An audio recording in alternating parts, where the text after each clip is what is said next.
Hello, my YouTube family. This is the OG Crypto New Jack coming at you with some juicy news. But before I begin, let me say I'm not a financial advisor. Anything you see or hear in this video is for educational and informational purposes only and should not be considered as financial advice. Remember to do your own research and consult with a qualified professional before making investment decisions. We're going to begin today looking at the total crypto market cap.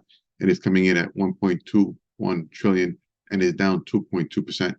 Coming in at number one is Bitcoin at 28,869. And number two is Ethereum at 1,825. And our beloved XRP is coming in at number five at 68 cents. Okay, looking at crypto bubbles, it looks like it's a sea of red with a few in the green, but the biggest losers is going to be Hex and Pulse Chain. Not surprising after the news we got today. Taking a look at the Fear and Greed Index is coming in at neutral at 53. And here we have Bitcoin Magazine. They have Justin. The SEC told Coinbase you need to delist every asset other than Bitcoin. Financial Times, they came back to us and they said, we believe every asset other than Bitcoin is a security, Armstrong said. And we said, well, how are you coming to that conclusion? Because that's not our interpretation of the law. And they said, we're not going to explain to you. You need to delist every asset other than Bitcoin.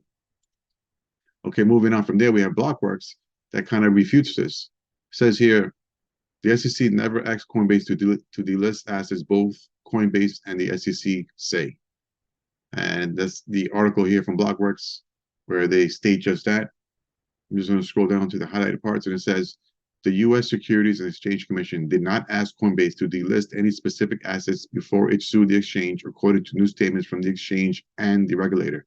A Coinbase spokesperson told Blockworks the article in the Financial Times claiming that the CEO, Brian Armstrong, said that the SEC had made a recommendation to halt trading in all cryptocurrencies other than Bitcoin was an inaccurate representation of the facts. Prior to litigation, the SEC did not at any point request that Coinbase delist any specific assets, which the SEC acknowledges in the same article, the spokesman said.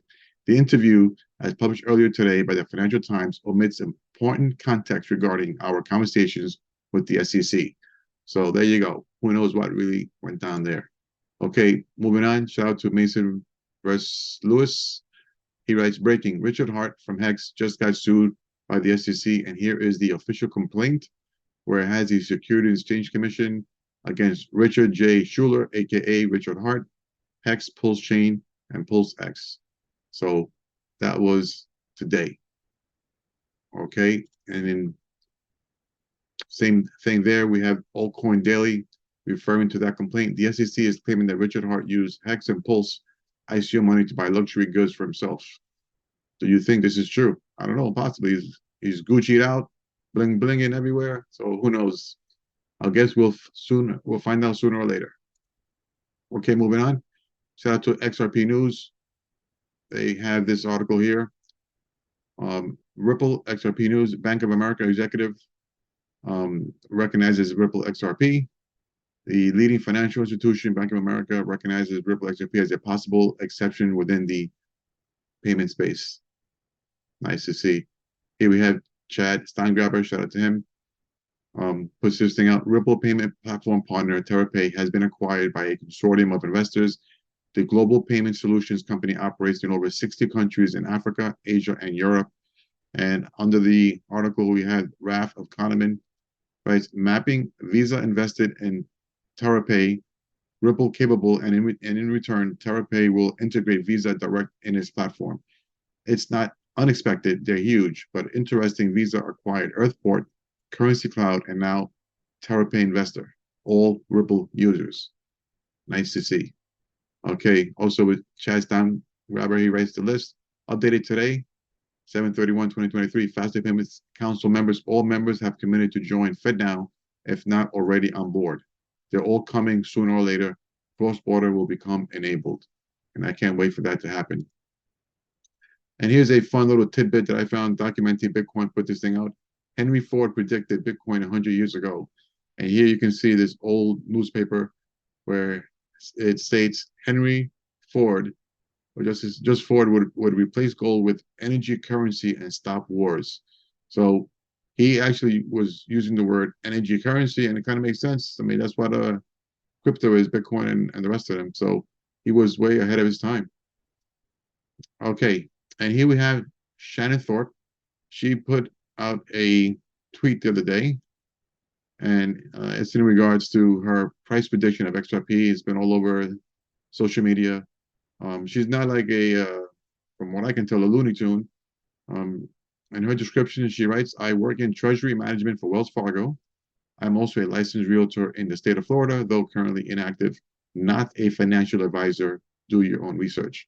And in another tweet, I believe she has posted that she has 15 plus years in the banking industry. So she has, an idea of how things work in the banks. And the Crypto Basic put an article out in regards to her tweet. And the header here says Wells Fargo staff predicts XRP to hit $100 to $500 in the next 2 to 7 months. Her actual tweet actually said 4 to 7 months, just making that little correction, unless that was a mistake or a typo. But either way, she did say it was 4 to 7 months that he could hit $100 to $500. Now, remember what you said. She's not a financial advisor, and to do your own research. But we're going to scroll down. She writes how XRP is not a security. It is a pretty long thread. She also writes about the XRP's utility. But we're going to go scroll down right here, where it states, considering top-tier banks such as JP Morgan moving over $8 trillion daily, Thorpe speculates that capturing even 10% of that market would necessitate a significantly higher XRP price than $100. She emphasizes that such an evaluation demonstrates how price predictions based solely on chart analysis may not accurately reflect XRP's true liquidity potential. As a result, Thorpe's detailed calculations provide a more comprehensive perspective on XRP's potential price range of $100 to $500 in the short term within 4 to 7 months. At its current price of 70 cents, XRP will need a 14,185% surge to hit $100 and a 71,328% increase to claim the $500. So this is just her prediction. Nobody can really predict the future and predict prices, to a T, but she's just giving us her prediction based on her experience. And remember what you said, she's not a financial advisor, and to do your own research. But thank her for sharing her perspective. Okay. Bloomberg Crypto put this thing out. A federal judge in New York split with another judge who earlier this month ruled that a Ripple Labs token was not a security when sold to the public on secondary markets. And we have a couple of takes over here. We're going to start here with John Reed Stark. He's a former SEC official. He writes, SDNY District Judge Jed Rakoff today allowed the SEC to go forward with its case against Terraform Labs and founder Do Kwon. In doing so, Judge Rakoff specifically rejected the distinction made in the Ripple case between public and institutional sales. In the court filings, the SEC had urged Judge Rakoff not to follow U.S. District Judge Annalisa Torres' reasoning in the Ripple case and indicated its plan to appeal the Ripple decision, which now seems even more likely. Specifically, Judge Rakoff denied issuer Terra Labs' motion to dismiss an SEC lawsuit, saying the SEC has sufficiently argued it has jurisdiction and asserted a plausible claim that Terra USD, the Anchor Protocol, and Luna may have violated securities law. Sample quote from the Judge Rakoff Terra decision, which is a stinging rebuke of the Ripple decision. Here we have Stuart Alderotty. He puts here, let me be clear about some confusion going around. The ruling in the Terra case changes nothing about the Ripple ruling that XRP is not a security. And moving on from there, we have Fred Rispoli. This is his take. He writes, this ruling by Judge Rakoff is just him disagreeing with Judge Torres, just like she disagreed with the library judge. It has no effect on Ripple case in the immediate term. The Do Kwon case only affects Ripple based way into the future with multiple variables aligning. Very unlikely. Okay, moving on. Shout out to Ashley Prosper. She writes, looks like Ripple is preparing to take this to trial. And what a great addition to the team Douglas is with extensive trial experience. This does not mean a settlement could not or cannot be reached. It just means Ripple, as usual, is preparing 589 steps ahead.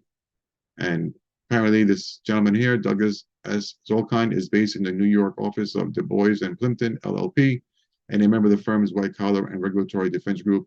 He has extensive trial experience and focuses his practice on white-collar criminal defense, government investigations, and internal investigations. He defends corporate and individual clients in criminal and regulatory enforcement matters around the world. So I guess Ripple's just getting ready just in case. Nice to see. Okay, moving on.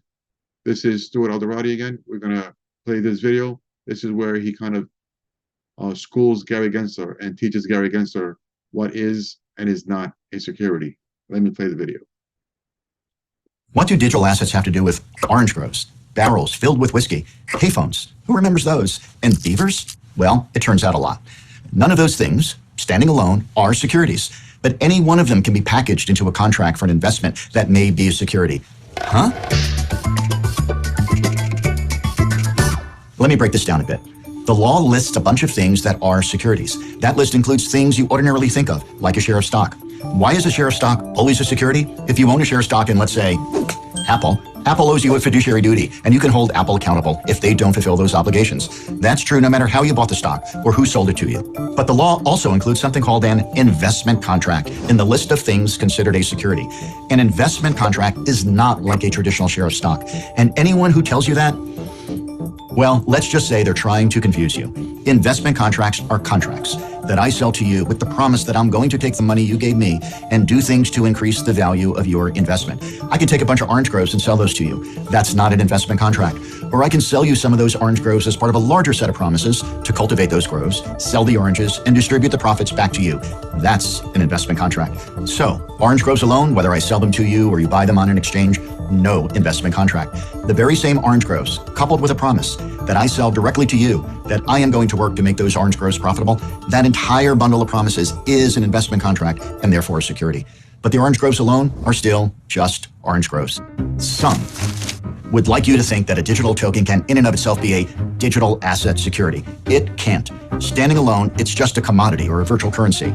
As a virtual currency, you may use it for a payment. As a commodity, you may trade it like gold or oil or pork bellies. Confused? Well, I don't blame you, because some have been doing their best to confuse you for years.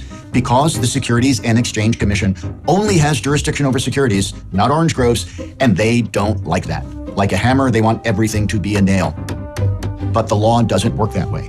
While retail holders of crypto certainly deserve protection from bad actors, not all roads lead to the SEC. Pretending to have jurisdiction when there is none is simply a political power play. It helps no one. It hurts everyone. Remember, a token by itself, not an investment contract, despite what the SEC would have you believe. I hope that helps. Nice video. Very nice video. Well, okay, fam, that's going to do it for today's video. If you found this video to be helpful, would you please smash the like and subscribe? I would really appreciate it, and it doesn't cost you anything. Thank you much in advance. And in the words of Snoop Dogg, keep your mind on your money and your money on your mind. Peace out, fam.